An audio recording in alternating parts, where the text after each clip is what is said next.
어머님, 이런 거 자꾸 해오셔도 저희 다 못 먹고 결국 거리게 돼요. 요즘 애들 이런 거 안 먹잖아요. 차라리 그냥 오시는 게 저희 도와주시는 거예요. 아들네 집 현관문을 닫는 순간 등 뒤에서 들리는 띠리릭 도어락 소리.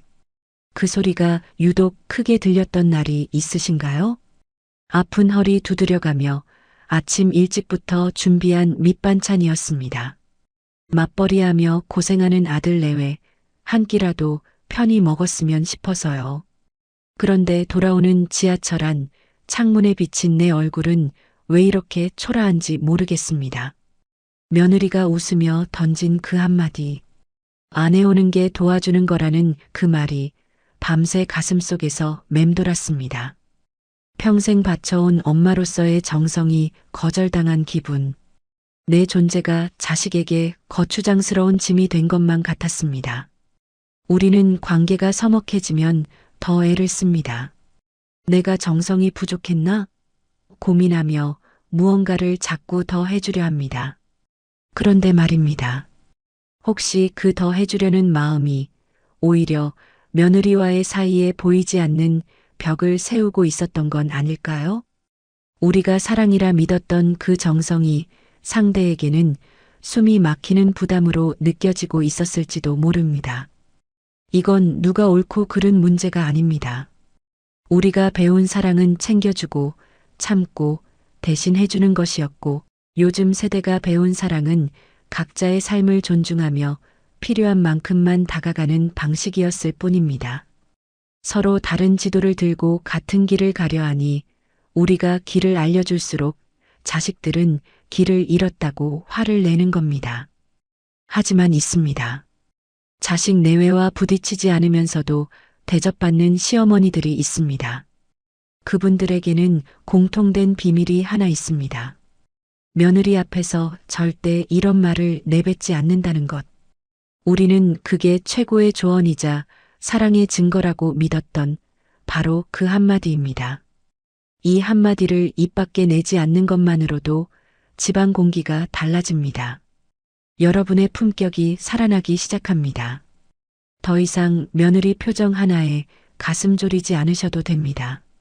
억지로 반찬을 해 나르지 않아도 며느리에게 대접받고 자식에게 존경받는 어른으로 돌아가는 길. 그 길이 분명히 있습니다. 우리가 며느리를 위해 건넸던 옳은 소리들이 어떻게 관계를 망치는 독이 되었는지, 그리고 품격 있는 시어머니들이 가슴속 깊이 묻어둔 그 말의 실체는 무엇인지 지금부터 하나씩 들여다보겠습니다. 구독과 좋아요는 함께 성장하는 첫걸음입니다. 성장하는 시니어가 여러분과 함께 하겠습니다. 우리는 흔히 내가 어떤 좋은 말을 해줬는지가 가장 중요하다고 생각합니다.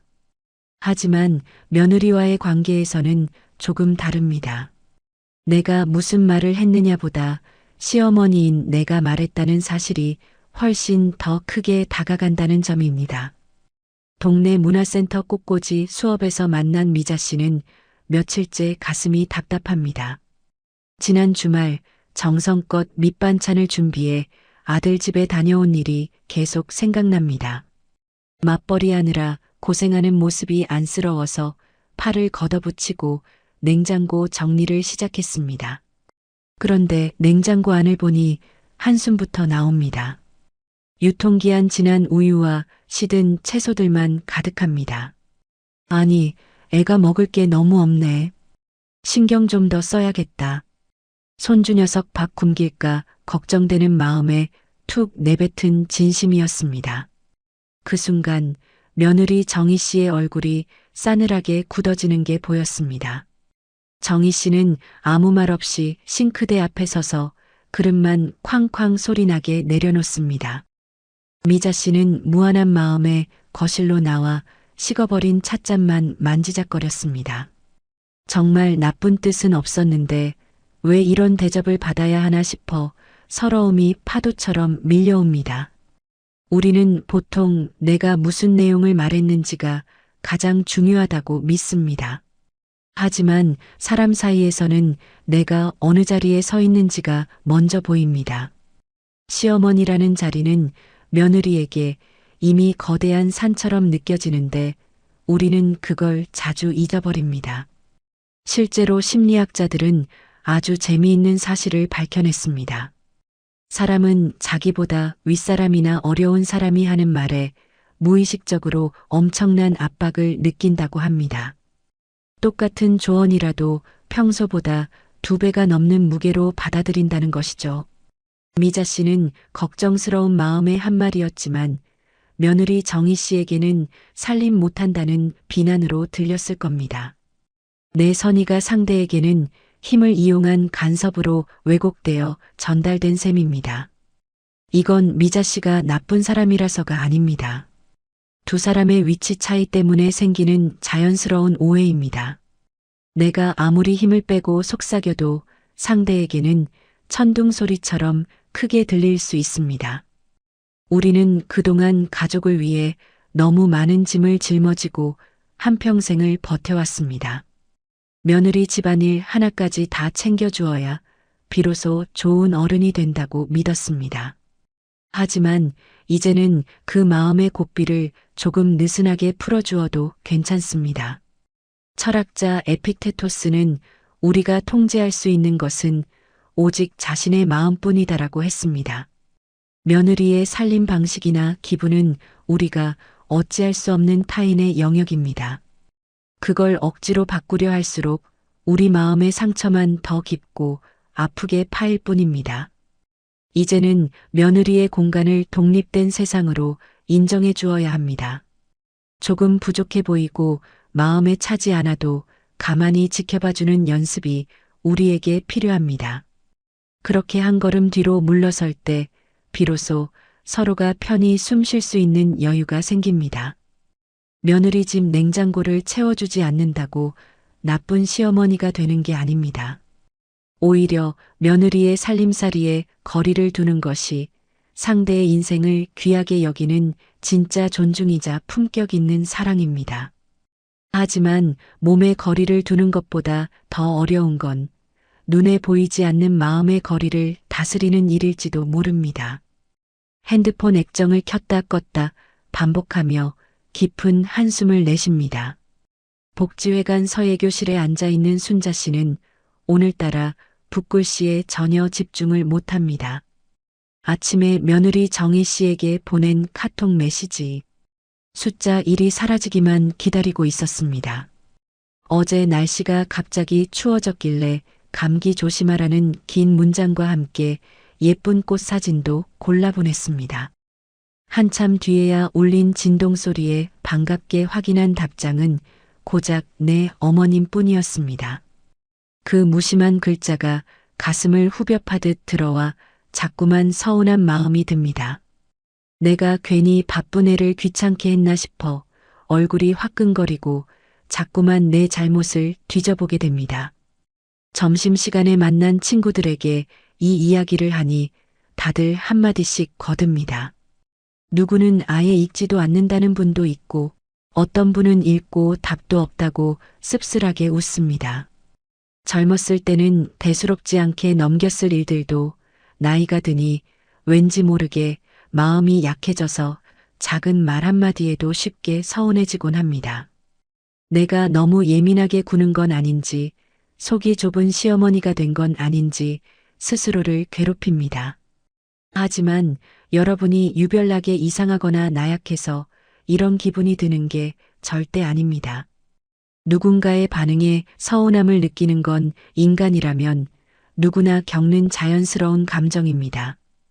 우리는 가끔 내 감정을 스스로 비난하며 더 깊은 우울의 늪으로 빠져들기도 합니다. 상대방의 짧은 대답은 그저 그 사람의 상황일 뿐인데 우리는 그걸 나라는 사람 자체를 밀어내는 것처럼 느낍니다.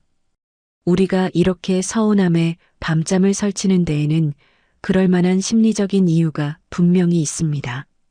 심리학자 브라운과 레빈스는 체면이론이라는 연구 결과를 발표했습니다. 사회적으로 지위가 낮거나 방어적인 입장에 있는 며느리는 자신의 체면을 지키려는 본능이 매우 강하다는 내용입니다. 실제로 진행된 사회적 통계를 보면 며느리들은 시어머니의 말에 무려 65% 이상의 방어적 태도를 보입니다. 이 수치는 여러분이 싫어서라기보다 자신의 일상과 공간을 지키려는 무의식적인 장벽과도 같습니다. 며느리의 단답형 대답은 여러분을 공격하려는 게 아니라 그저 자신을 보호하려는 서툰 몸짓입니다. 며느리도 어쩌면 그 짧은 답장을 보내기까지 수많은 고민과 피로를 견디고 있었을지 모릅니다.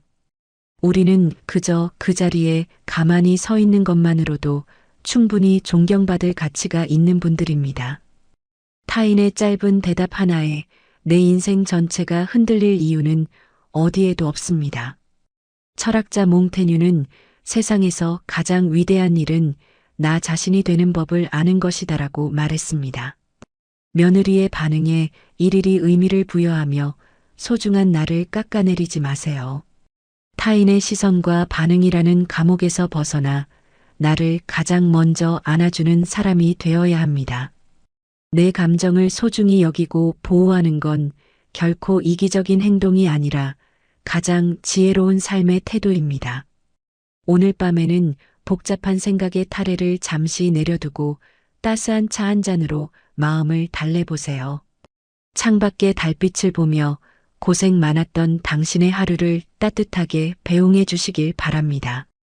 당신은 며느리의 인정이 없어도 그 자체로 충분히 눈부시고 귀한 사람입니다.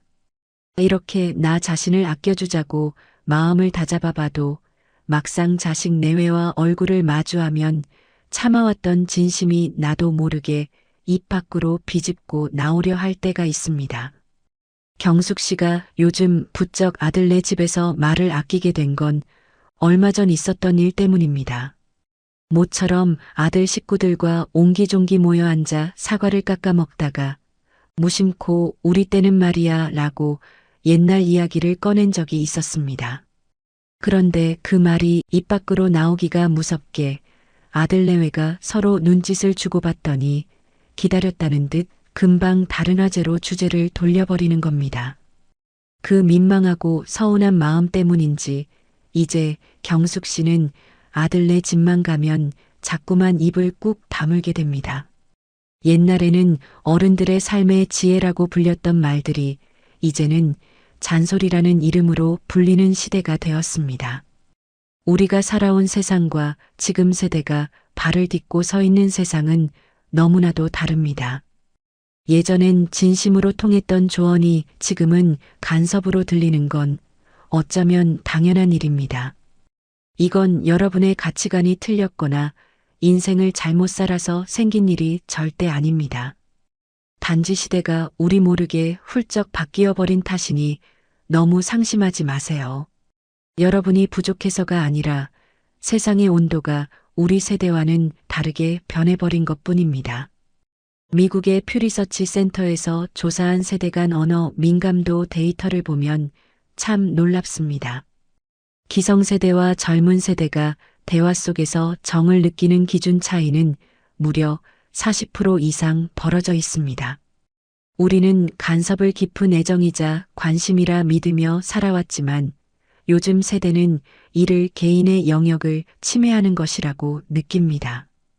이런 수치는 우리의 대화 방식이 지금 이 시대와 얼마나 어긋나 있는지를 명확하게 보여줍니다.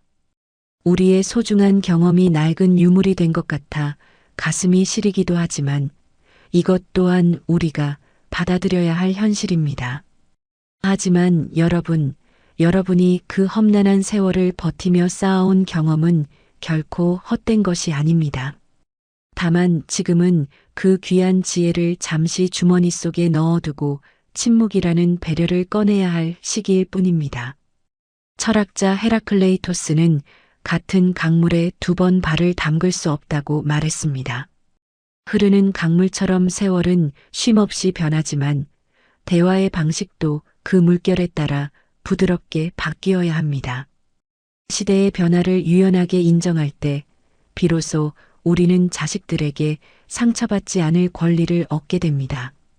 자식들에게 인정받으려 애쓰는 게 아니라 시대가 바뀌었음을 담담히 받아들이는 겁니다. 우리 때는이라는 말을 꺼내지 않아도 당신이 살아온 세월의 무게는 이미 충분히 빛납니다. 내 삶의 경험을 내려놓는 것만큼이나 힘든 일이 또 하나 있습니다. 바로 가까운 사이라는 믿음 때문에 우리도 모르게 허물어버린 마음의 문턱입니다. 우리가 가장 아끼고 가깝다고 믿을 때 오히려 우리 마음의 필터가 가장 쉽게 고장난다는 사실을 알고 계셨나요? 가장 사랑하는 사람에게 우리는 때때로 가장 잔인한 실수를 저지르기도 합니다. 시카고 대학교의 보아즈 사비츠키 교수는 이를 친밀도 통신 편향 실험으로 증명했습니다. 우리는 상대와 친하다고 믿을수록 내 진심을 상대가 다 알 것이라고 착각합니다.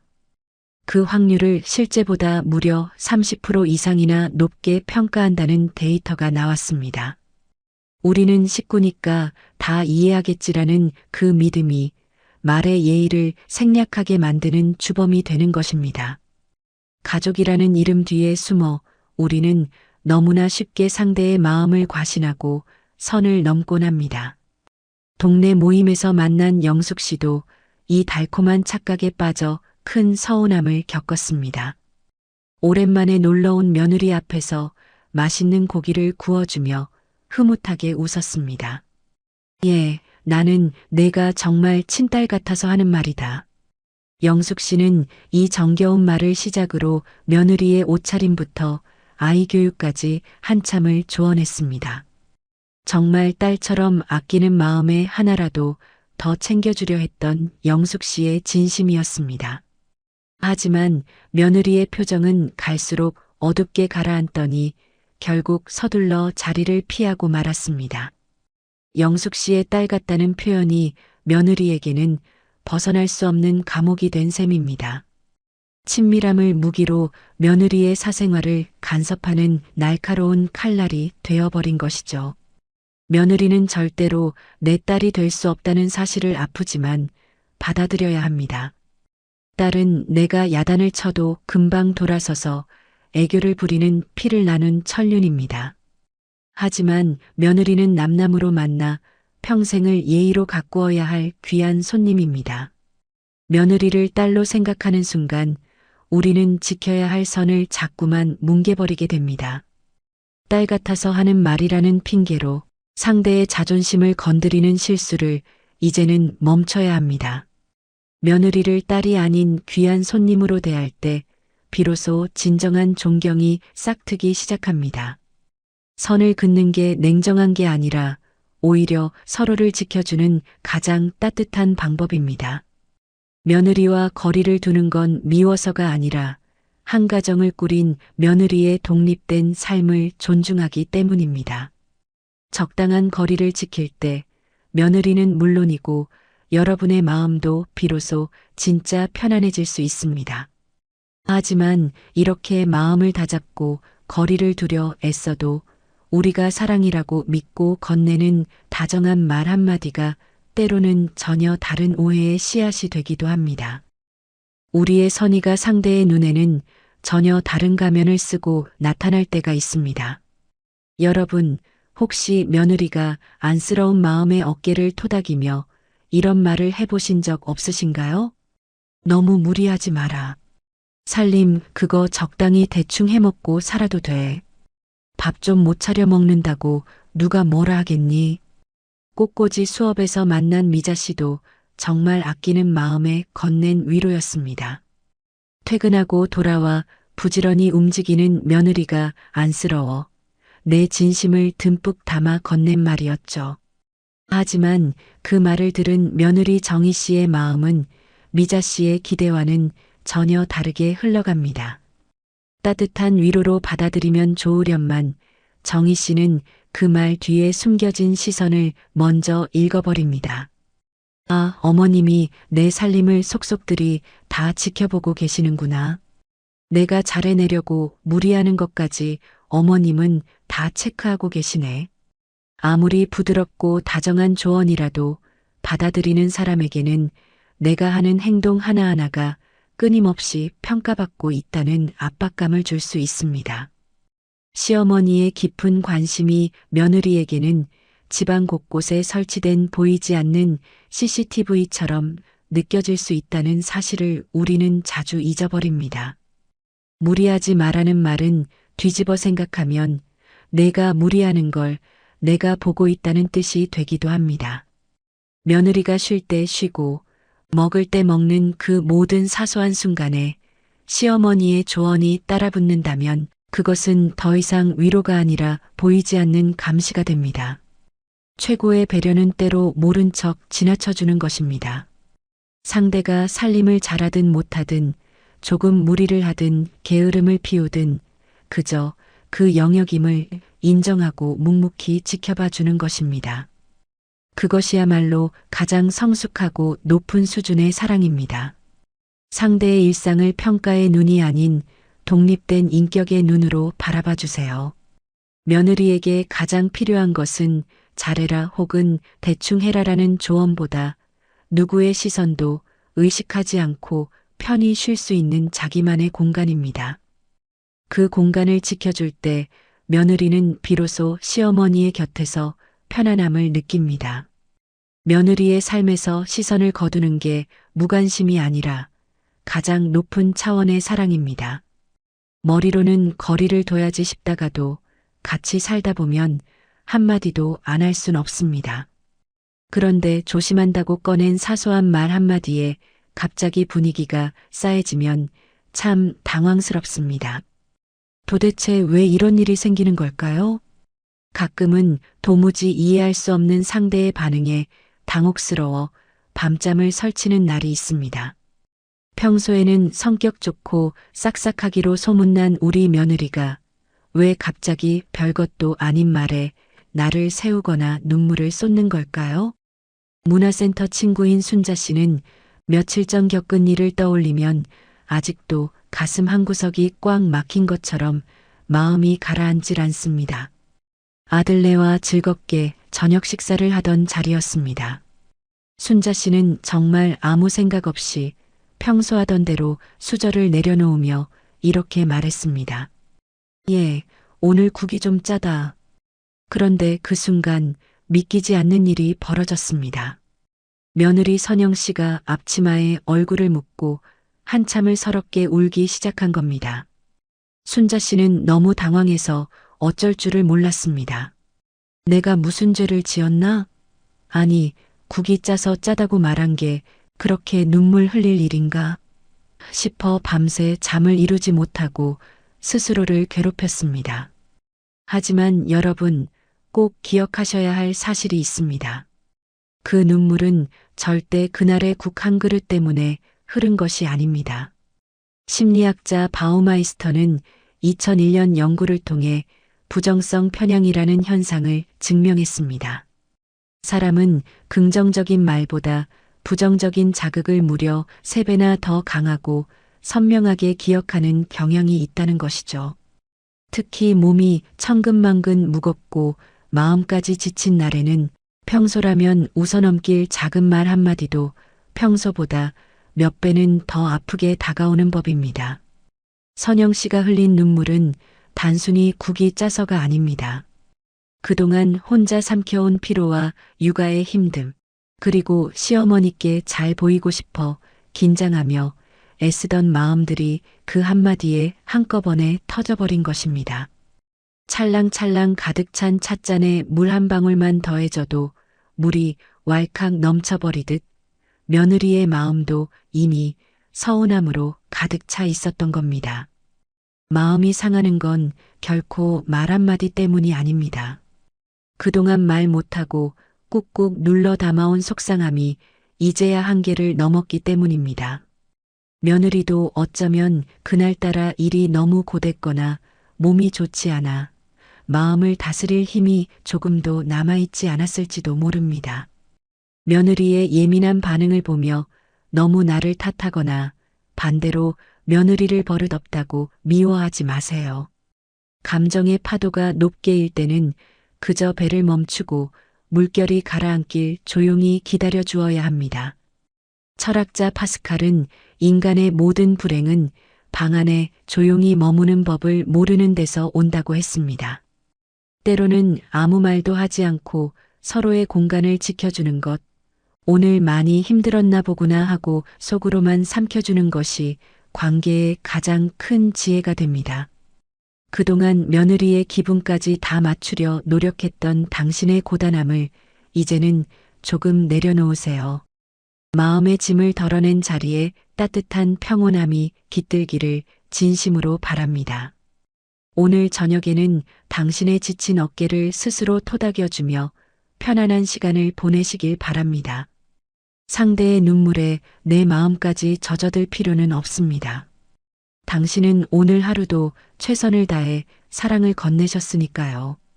이렇게 말 한마디 건네는 것도 살얼음판 걷듯 조심스러운데 자식들 잘 살라고 아끼고 아낀 돈으로 챙겨준 정성까지 거절당하면 정말 가슴이 무너집니다. 분명 큰 마음 먹고 베푼 것인데 왜 고맙다는 말 대신 차가운 대답이 돌아오는 걸까요? 내 돈 들여 정성껏 선물하고도 오히려 마음이 무안해지고 미안한 마음까지 드는 참 묘하고도 속상한 상황이 있습니다. 영숙 씨는 며칠 전부터 마음 한구석이 몹시 무안하고 억울합니다. 아들네 집에 놀러 갔다가 청소기가 너무 낡은 걸 보고는 안쓰러운 마음에 큰맘 먹고 최신형으로 하나 주문해 보냈습니다. 내 자식들 좋은 환경에서 살라는 부모의 순수한 정성이었죠. 당연히 어머님 너무 좋아요. 감사해요라는 반가운 인사를 기대했습니다. 하지만 돌아온 며느리 민지 씨의 반응은 영숙 씨의 기대와는 너무나 달랐습니다. 어머님, 저희가 알아서 할게요. 다음부터는 물어보고 사주세요. 거절의 기운이 섞인 이 차가운 문자 한마디가 영숙 씨의 가슴을 아프게 찌르고 지나갔습니다. 내 돈 들여서 제일 좋은 것을 사주고도 거절당한 기분이 들어 억울하고 무거운 마음이 솟구쳐 오릅니다. 도움이 되고 싶어 건넨 따뜻한 손길이 왜 자꾸만 차갑게 밀려나는 것처럼 느껴지는 걸까요? 우리는 사랑의 표현으로 무언가를 주려 하지만 상대는 그것을 내 삶에 대한 간섭이나 선택권 침해로 읽기도 합니다. 심리학자 잭 브램은 1966년에 심리적 저항 이론을 발표했습니다. 사람은 자신의 자율성이나 스스로 결정할 권리를 위협받는다고 느끼면 본능적으로 강한 거부감을 보인다는 것이죠. 상대의 조언이나 선물이 아무리 옳고 좋은 것이어도 약 70%의 확률로 반발심이 생길 수 있다는 데이터가 이를 증명합니다. 며느리 민지 씨는 청소기라는 물건이 싫은 것이 아니라 자기 집의 물건 하나까지 스스로 선택하고 결정할 권리를 지키고 싶었던 셈입니다. 조언이나 물질적인 도움을 멈추는 것은 며느리를 무시하거나 외면하는 행동이 절대 아닙니다. 오히려 며느리가 한 가정을 충분히 잘 꾸려갈 수 있는 유능한 사람임을 인정해주는 가장 높은 수준의 사랑입니다. 내가 끼어들 자리를 비워두는 것이야말로 시어머니가 줄 수 있는 가장 품격 있는 선물입니다. 철학자 에픽테토스는 자유는 우리가 통제할 수 없는 것을 포기할 때 얻어진다고 했습니다. 자식들의 살림 방식이나 그들의 선택에 대한 통제권을 내려놓을 때 비로소 여러분의 마음도 진정으로 자유로워질 수 있습니다. 며느리와의 적당한 거리는 서로를 더 오랫동안 존경하게 만드는 마법의 안전선이 됩니다. 하지만 이 거리를 지키는 게 참 쉽지 않습니다. 얼굴만 보면 나도 모르게 한마디 하고 싶은 게 부모 마음이기 때문입니다. 그럴 때마다 목구멍까지 차오르는 말을 꾹 눌러 참는 것이 사실은 나를 지키는 가장 큰 힘이 됩니다. 살다 보면 목구멍까지 차오르는 말을 꾹 눌러 담아야 하는 순간이 있습니다. 그때 우리는 가끔 내가 왜 이렇게까지 참아야 하나 싶어 속이 상하기도 하죠. 하지만 침묵을 패배가 아닌 평화를 위한 주도적인 선택으로 재정의하는 순간 우리는 비로소 관계의 주인으로 우뚝 서게 됩니다. 동네 모임에서 만난 혜숙 씨는 얼마 전 아들네 집에서 아주 아슬아슬한 고비를 넘겼습니다. 며느리 희주 씨가 깎아내온 과일을 먹으며 요즘 육아 방식에 대해 한참을 설명하기 시작했거든요. 어머님, 요즘은 애들한테 그렇게 담궈주시면 정말 큰일 나요. 예전에는 그랬을지 몰라도 지금은 안 돼요. 그 말을 듣는 순간 혜숙 씨는 목 끝까지 반박하고 싶은 뜨거운 말들이 울컥 차올랐습니다. 내가 자식 셋을 이 험한 세상에서 번듯하게 키워냈는데 겨우 사탕 하나 주는 거로 나를 가르치려 들어? 라는 생각이 머릿속을 스쳐 지나갔죠. 하지만 혜숙 씨는 잠시 눈을 감고 따뜻한 찬물을 한 모금 깊게 삼켰습니다. 그리고는 그 수많은 말들을 꾹 눌러 참았습니다. 한바탕 쏘아붙이고 싶은 마음을 뒤로하고 그저 그래, 내 말이 맞겠구나 하며 부드럽게 넘겨버렸습니다. 그런데 참 묘한 일입니다. 그날 밤 혜숙 씨는 집으로 돌아오는 길에 예상치 못한 안도감과 해방감을 느꼈습니다. 만약 그때 화를 냈거나 내 경험이 옳다고 따져 물었다면 아마 며칠을 속상해서 알아누웠을 텐데 오히려 마음이 깃털처럼 차분해진 것을 깨달았습니다. 심리학자 제임스 그로스는 감정 조절 이론을 통해 이 현상을 설명합니다. 감정을 무작정 억누르는 것이 아니라 스스로 표현하지 않기로 선택하는 과정이 핵심입니다. 내가 내 입술을 통제하고 있다는 그 주도적인 느낌만으로도 우리 뇌의 스트레스 수치는 무려 30%나 감소합니다. 감정의 노예가 되어 버럭 화를 내는 것이 아니라 내가 내 마음의 주인으로 섰을 때 비로소 우리 뇌는 진정한 안정감을 찾게 됩니다. 내가 이겨야만 관계가 풀리는 것이 아닙니다. 오히려 내가 멈출 때 비로소 진정한 평화가 찾아옵니다. 말을 아끼는 것은 비굴한 양보나 항복이 절대 아닙니다. 그것은 상대의 서툰 마음과 부족한 생각까지 넉넉하게 품어줄 수 있는 여러분만이 가진 거대한 품격의 증거입니다. 철학자 키케로는 침묵은 웅변만큼이나 큰 설득력을 가진다라고 말했습니다. 이제는 며느리의 철없는 소리나 서툰 육아 방식에 일일이 대꾸하며 여러분의 소중한 에너지를 낭비하지 마세요. 말을 아끼며 지켜낸 그 고요함이 결국 당신의 자존감을 세상에서 가장 높게 세워줄 것입니다. 오늘 여러분이 참아낸 그 한마디는 결코 허공으로 사라지지 않습니다. 그것은 차곡차곡 쌓여 당신의 내면을 단단한 보석으로 채워줄 것입니다. 스스로를 대견하게 여기며 오늘 하루도 수고한 당신에게 참 잘했다는 따뜻한 칭찬 한마디를 건네보세요. 남을 이기려 애쓰는 삶보다 나를 다스리는 삶이 훨씬 더 우아하고 아름답습니다. 이렇게 내 마음을 잘 다스리는 게 참 어렵지만 사실 이게 진짜 행복해지는 비결입니다. 똑똑한 학자들이 아주 오랫동안 연구를 해보니 정말 그렇다는 결과가 나왔습니다. 그 이야기를 들려드리겠습니다. 하버드 대학교에서는 무려 75년이라는 긴 세월 동안 사람들의 인생을 추적하며 무엇이 인간을 행복하게 만드는지 연구했습니다. 인생의 후반전을 지나가는 우리에게 가장 중요한 행복의 열쇠는 과연 무엇이었을까요? 놀랍게도 연구 결과는 돈이나 명예가 아니었습니다. 불필요한 마찰을 지혜롭게 피하고 관계에 대한 집착을 기꺼이 내려놓는 능력이 바로 행복의 핵심이었습니다.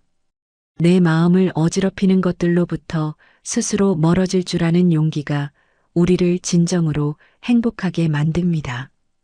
우리가 그동안 며느리와의 관계를 위해 쏟았던 그 엄청난 에너지는 사실 조금은 과했을지도 모릅니다. 이제는 그 뜨거웠던 관심을 조금씩 식히고 내 안의 평온을 향해 시선을 돌려야 할 때입니다. 영상의 시작에서 제가 말씀드린 현명한 시어머니들이 입술 끝에서 꾹 눌러 참아낸 그 말의 실체는 과연 무엇일까요? 그것은 바로 며느리를 내 방식대로 바꾸려고 했던 모든 옳은 소리들입니다. 다 너 잘되라고 하는 말이다라는 그럴듯한 명분 뒤에 숨겨진 우리의 낡은 고집입니다. 내가 살아온 방식이 정답이라는 확신을 내려놓는 순간, 비로소 어른의 진정한 품격이 완성됩니다. 상대를 바꾸려는 헛된 노력을 멈출 때, 비로소 내 마음의 진정한 평화가 시작되는 법입니다. 문화센터에서 만난 순희 씨는 요즘 얼굴에 화색이 가득합니다. 불과 몇 달 전만 해도 순희 씨는 주말마다 아들네 집에 갈까 말까 고민하며 온종일 핸드폰만 쳐다봤습니다. 며느리가 먼저 전화를 안 하면 내가 무슨 실수를 했나 싶어 가슴이 답답하고 밥맛도 없었죠. 하지만 최근 순희 씨는 며느리라는 존재를 내 삶의 중심에서 살짝 옆으로 밀어냈습니다. 대신 친구들과 함께 전철을 타고 근교로 기차 여행을 떠나기 시작했습니다. 덜컹거리는 기차 안에서 창밖 풍경을 보며 친구들과 웃고 떠드니 자식 걱정은 어느덧 싹 사라졌습니다. 시원한 바람을 맞으며 숲길을 걷다 보니 내가 왜 그토록 타인의 반응에 목을 맸나 싶어 헛웃음이 납니다. 내 일상이 즐거움으로 가득 차니 며느리가 연락을 하든 안 하든 별로 서운하지도 않습니다. 오히려 여행지에서 찍은 예쁜 사진을 본 며느리가 먼저 연락을 해오며 궁금해하기도 합니다. 현명한 시어머니의 완성은 며느리에게 대단한 인정을 받는 것이 아닙니다. 스스로 자신의 삶을 책임지고 그 안에서 해방감을 느끼는 독립된 자세에 있습니다. 내가 내 인생을 진심으로 사랑하고 행복해할 때 며느리도 나를 편안한 어른으로 존경하게 됩니다. 며느리의 시어머니로만 살기에는 여러분의 남은 인생이 너무나 눈부시고 아깝습니다. 며느리의 인생은 며느리에게 온전히 맡겨두고 여러분은 오로지 당신 자신으로 살아가세요. 그것이 며느리에게 줄 수 있는 가장 큰 사랑이자 나를 지키는 최고의 품격입니다. 이제는 자식의 그늘에서 완전히 벗어나 따뜻한 햇살 아래로 당당히 걸어 나오셔도 좋습니다. 그동안 가족이라는 울타리를 지키기 위해 얼마나 많은 눈물과 땀을 흘리며 사셨습니까? 며느리의 인생은 며느리의 것이고 여러분의 인생은 여러분 것입니다.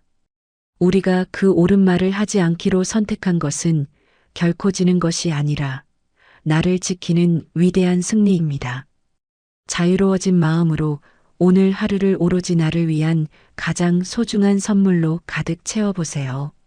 누구의 눈치도 보지 말고 오직 당신의 마음이 평온해지는 그 길을 당당하게 걸어가세요. 세상 풍파 다 겪으며 여기까지 오신 당신은 이미 그 자체로 너무나 눈부시고 귀한 존재입니다. 남에게 인정받으려 애쓰기보다 내가 나를 가장 먼저 아껴주고 사랑해주는 것이 인생의 완성입니다. 오늘 저와 함께 나눈 이야기들이 여러분의 가슴 속에 작은 쉼표 하나가 되었기를 진심으로 바랍니다. 상처받지 않는 관계의 핵심은 결국 나를 가장 먼저 아껴주는 마음에서 시작됩니다. 긴 영상 끝까지 함께 해주셔서 진심으로 감사합니다. 여러분과 함께하는 성장하는 시니어입니다.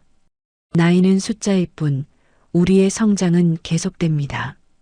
지금이 당신 삶의 진짜 시작입니다. 오늘도 내일도 함께 걸어가요. 오늘 이야기가 도움이 되셨다면 구독과 좋아요로 응원해주세요. 여러분의 응원이 더 좋은 이야기를 만드는 큰 힘이 됩니다. 감사합니다.